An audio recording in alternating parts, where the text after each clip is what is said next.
ಕಡಂದಲೆ ಜನತಾನಗರದ ಅಶೋಕಾಚಾರ್ಯರವರ ಹೊಸ ಮನೆ ಸ್ಲ್ಯಾಬ್ ಕೆಲಸ ಇಂದು ಮುಗಿದಿದೆ. ಹ್ಯುಮ್ಯಾನಿಟೀಸ್ ಸಂಸ್ಥೆ ವತಿಯಿಂದ ಈಗಾಗಲೇ ಈ ಹೊಸ ಮನೆ ಯೋಜನೆಗೆ ರೂಪಾಯಿ 5 ಲಕ್ಷ ಹಸ್ತಾಂತರಿಸಲಾಗಿದೆ. ಅಶೋಕಾಚಾರ್ಯರವರ ಹೆಂಡತಿ ಕ್ಯಾನ್ಸರ್ ರೋಗದಿಂದ ಬಳಲುತ್ತಿದ್ದು ಚಿಕಿತ್ಸೆಗೆ ತುಂಬಾನೇ ಖರ್ಚಾಗಿದೆ. ಇವರಿಗೆ 2 ಹೆಣ್ಣು ಮಕ್ಕಳು 9ನೇ ಮತ್ತು 4ನೇ ತರಗತಿ ಸರಕಾರಿ ಶಾಲೆಯಲ್ಲಿ ಕಲಿಯುತ್ತಿದ್ದಾರೆ. ಅಶೋಕಾಚಾರ್ಯರವರ ಕುಟುಂಬ ಅಂದರೆ ಅನಾರೋಗ್ಯದಿಂದ ಬಳಲುತ್ತಿರುವ ಹೆಂಡತಿ ಮತ್ತು ಪುಟ್ಟ ಮಕ್ಕಳು ಒಂದು ಗುಡಿಸಲು ಮಾದರಿ ಮನೆಯಲ್ಲಿ ವಾಸವಾಗಿದ್ದರು. ಬೇಸಿಗೆ ಕಾಲದಲ್ಲಿ ಸಿಮೆಂಟ್ ಶೀಟಿನ ಶಾಖ ವಿವರಿಸುವ ಅಗತ್ಯವಿಲ್ಲ. ನಾವೆಲ್ಲರೀಗ ಬೇಸಿಗೆ ಕಾಲದಲ್ಲಿದ್ದೇವೆ. ಅಂತಹ ಒಂದು ಮನೆಯಲ್ಲಿ ವಾಸಿಸುವುದು ಈ ಕುಟುಂಬಕ್ಕೆ ಅನಿವಾರ್ಯವಾಗಿತ್ತು. ಇವರಿಗಿರುವ ಜಾಗ ಬರೇ 5 ಸೆನ್ಸ್. ಕೂಲಿ ಕೆಲಸ ಮಾಡಿಕೊಂಡಿರುವ ಅಶೋಕಾಚಾರ್ಯರವರು ಶ್ರಮಜೀವಿ. ತನ್ನ ಹೆಂಡತಿ ಮಕ್ಕಳ ಜವಾಬ್ದಾರಿ ಜೊತೆ ತನ್ನ ತಾಯಿ ಮತ್ತು ಕುಟುಂಬದ ಜವಾಬ್ದಾರಿಯು ಅವರ ಹೆಗಲ ಮೇಲಿತ್ತು.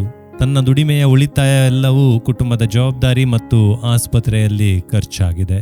ಯಾವುದೇ ಆಧುನಿಕ ಸೌಕರ್ಯಗಳು ಇವರ ಮನೆಯಲ್ಲಿರಲಿಲ್ಲ. ಹೊಸ ಮನೆಯ ಅನಿವಾರ್ಯತೆ ಈ ಕುಟುಂಬಕ್ಕಿತ್ತು. ಸ್ಲ್ಯಾಬ್ ಕೆಲಸ ಮುಗಿದ ನಂತರ ಮುಂದಿನ ಖರ್ಚು ವೆಚ್ಚಗಳು ಬಹಳಷ್ಟಿವೆ.